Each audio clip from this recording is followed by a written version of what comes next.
here's a treat. We have Jensen Huang and from Nvidia, of course, and Chuck Robbins from Cisco, emblematic of the partnerships that we saw. These are exploding, meaningful partnerships. Jensen, what's it like to partner with Chuck to do some of these things? I need to know how these things work. Well, you can't partner with a nicer guy, and you can't partner with a company with more might and more domain expertise. You know, there are two things that we're working on together, and both of them are completely revolutionary. The first one is, as you know, we've been inventing AI for the clouds, but we want to bring AI to the world's enterprise. And AI reinvented the entire computing stack, from compute, networking, storage, the operating system, and the way you develop the applications on top. And yet today's IT infrastructure, enterprise IT infrastructure, is basically the same as it's been for a long time.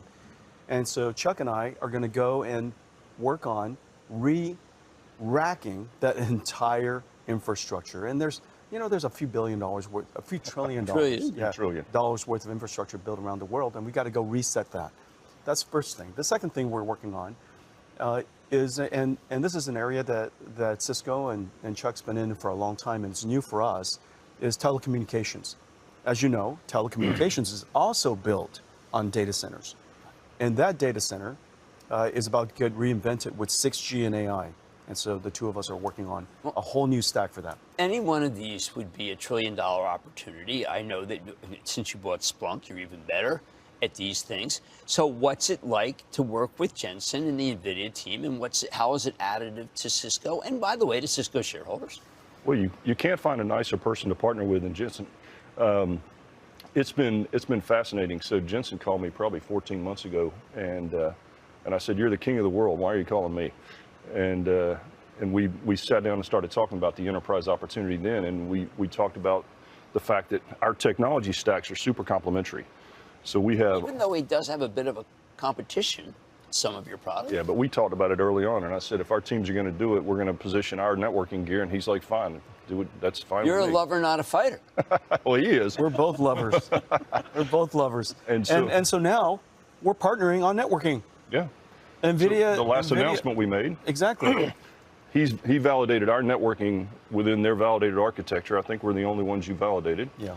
And then we agreed if a customer wanted it, we'll build an Ethernet switch based on his silicon. So we want to give the customers what they want. People at home they're looking for business to consumer, they don't understand this is actually far bigger than consumer, right? I know it hurts to say that because we have consumers watching, but it's true. It's much bigger. And when you think about the security implications of this transition that Jensen was talking about, they're going to be huge. And when you get into just the initial AI inference applications are one thing where you're going to need all this new modern infrastructure. But the second phase is this agentic AI that we talk about, and the need to reconstruct the underlying internet logic to actually enable agents to communicate with each other in a secure way and actually achieve the vision that has been laid out for agentic AI. That it's a complete restructuring. Is the system that we have now ready for agentic AI, or do we have to throw the system out, put an all new system in? Well, as you know, the computers that people run AI on are the ones that we're sitting in front of. That's what it looks like. And those systems are in none of the world's companies.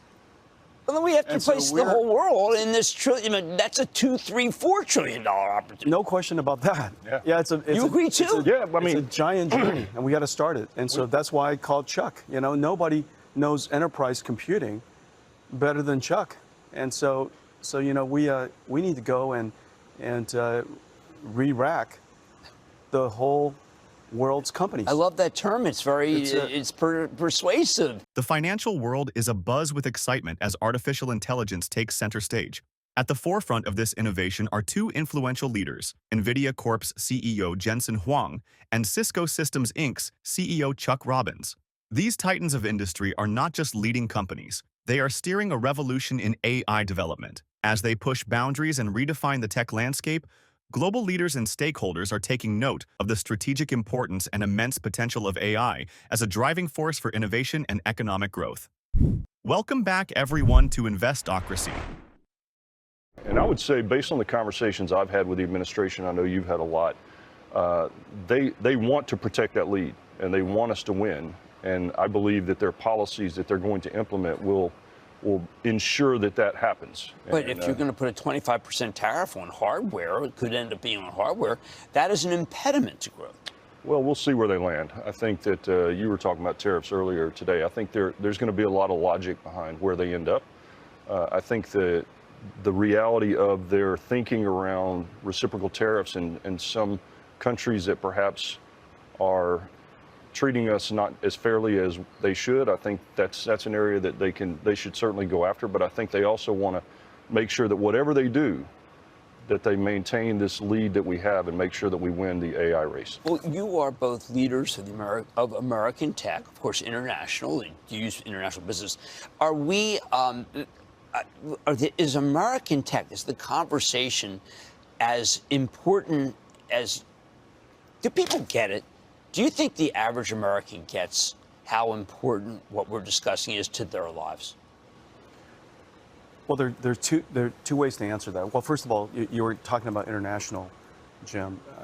I think that in no initiative and no foundational technology that I've ever known since the internet has the world and the leaders realized the importance of artificial intelligence to them. And the reason for that is because no country wants to outsource and let somebody else advance their intelligence. And so this is really, really important to every country, and that's why the conversation is so relevant. With respect to people across the country, I do think that artificial intelligence as a technology is in the forefront of almost every conversation. And so everybody knows about the technology and why it's important, I think. It's impossible for them to realize the social and the economic and the industrial implications of artificial intelligence. But at the same here, we're mostly talking about the industrial implications. Well, but at the same time, the notion of, GDP, the Federal Reserve, where the economy, this transcends all of that. That's just not as important as we used to think. Picture a future where artificial intelligence isn't just a tool, but an essential element that fundamentally alters how nations strategize and leaders prioritize their agendas. Jensen Huang and Chuck Robbins meticulously laid out this vision. During a revealing interview with CNBC, Jensen Huang articulated how AI is no longer just a buzzword, but a critical component of today's technological ecosystem. Robbins, on the other hand, asserts a strong belief in the current U.S. administration's dedication to safeguarding and propelling American leadership in AI, a commitment that remains despite concerns over the impact of tariffs on semiconductor imports, which are essential for AI technology. But before going on with the video, are you into cryptocurrency? If so, check out our second channel, Investocracy Crypto. We bring you breaking news, expert analysis, and the latest trends in the fast-moving world of digital assets. Whether you're a seasoned crypto investor or just curious about the future of finance, we've got something for you. Click the link in the description to subscribe to Investocracy Crypto now. Don't miss out and stay ahead of the game. Now, let's get back to the video. Well, I think that our country should also invest in AI. We should, of course, be talk about the importance of the technology, apply regulation where it makes sense, but also invest in using AI across the country, in every. Well, why don't we have a strategic AI reserve? We have one for something as meretricious as Bitcoin. We should at least build the AI infrastructure so all of our scientists in the United States can use the AI infrastructure, and however it comes about, whether it's a strategic reserve, but the country needs to invest in an AI infrastructure. Now, when we talk about this, we almost immediately talk about the Chinese and almost a Sputnik-like race in 1957. Are we being too small-minded, and we shouldn't be thinking about the amount of business you do with China? Maybe that things are much further along than that mentally? Are we constraining ourselves with these discussions about politics and tariffs? Are these too small? I think it's safe to say that we can't hold any country back or anyone back in advancing and developing intelligence. And surely AI is just digital intelligence. Okay. And so I think everyone is going to develop it. If everyone's going to be developing it, let's make sure that they develop it on American technology, American architecture, and the American standards. And so that's what I would advocate. And then secondarily, I would say, let's make sure that we are creating the conditions and investing in a way that allows our country to be far, far, far ahead. And so everything that we can do to speed up our advancement, everything we could do to speed up education here, startups here, economic development here using artificial intelligence, we absolutely should. No, but when there was this DeepSeek issue, your stock took a $600 billion hit. I tried to reach you. I was told it was quiet period, that we could have easily explained that this is actually good for NVIDIA. Yeah. Why not have said that during that period? We were during a quiet period. But you still came out 2 days before. It was 25 days, and then you did it in a video 2 days before. Well, next time you should contact me directly, and I'll come out and explain it. The global landscape is witnessing an unprecedented race between the US and China, both vying for AI supremacy. In response to this competitive environment, an ambitious $500 billion private sector initiative, aptly named Stargate, emerges. Supported strongly by the Trump administration, this initiative is poised to significantly propel AI development onto the global stage. Amidst this transformative phase, Nvidia and Cisco are actively collaborating to integrate AI into enterprise frameworks, creating state-of-the-art infrastructure solutions tailored for the future. But before going any further, if you made it this far into the video, thank you. These videos take a lot of effort and time to make, so if you enjoyed them, please hit the like button and subscribe to the channel. This goes a long way in helping us grow. That said, back to the video. I think for a lot of companies and a lot of leaders who are looking at what AI is bringing to their companies and they're thinking, I'll figure this out in a couple years, or this isn't going to be that big, or it's not going to matter to us. And the answer is, of course it will. We definitely hired differently. We're hiring more modern tech stack thinkers, but we also we give people permission to get out on the front end of this thing. And we don't know. When the team came to me with this vision for AI defense, what was it, 9 or 12 months ago, and then built it that quickly, we didn't really know. And we're building a stack for the enterprise right now.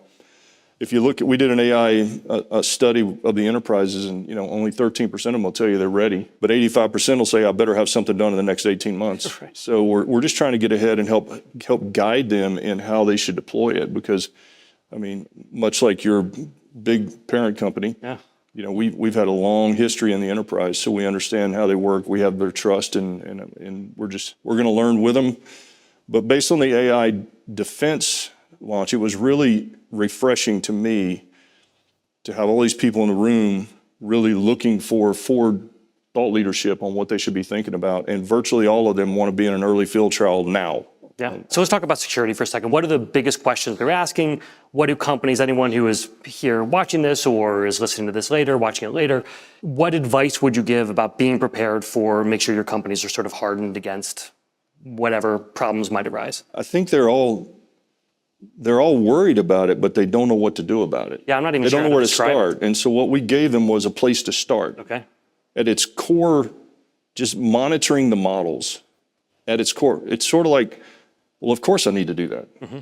I didn't know I didn't know how I would do that.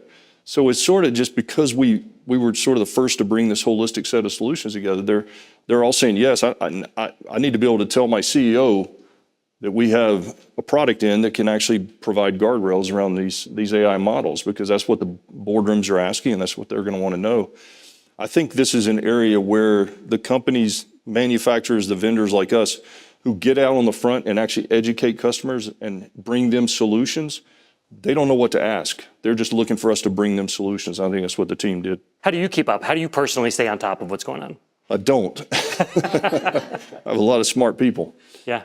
Well, I have one advantage. I have a computer science degree, and I wrote code originally, so I have an affinity for the tech. Obviously, that was, 27,000 years ago when I did it. There's people in the audience that spend a lot of time educating me, and I spend a lot of time talking to them. And we're building AI boot camps. We're building one for our board of directors. Sorry, let's pause in there. You're telling your board of directors they need to go through an AI boot camp? They asked. They asked to. They want to ask more intelligent questions. They want to understand what we're talking about more effectively. And this is, if you're not in technology, it's like And this stuff's moving so fast. I mean, Right. it's hard for people who are deep in tech to keep up with the pace at which this is moving. And so you ask people who don't understand tech, so they're saying, please educate us, give us some core baseline education so I can at least understand what you guys are talking about. As groundbreaking AI solutions continue to unfold and redefine core business operations, the contest for dominance in AI only intensifies, making it one of the most thrilling eras in technological history. With industry leaders like Nvidia and Cisco sparking transformative strides in AI technology and applications, the scope for substantial growth and success in this sector is unparalleled. The time to embrace and engage with this game-changing technology is unequivocally now. Finally, if you would like to know what companies like Nvidia have been up to these past few days, go ahead and click on the next video on your screen. See you there.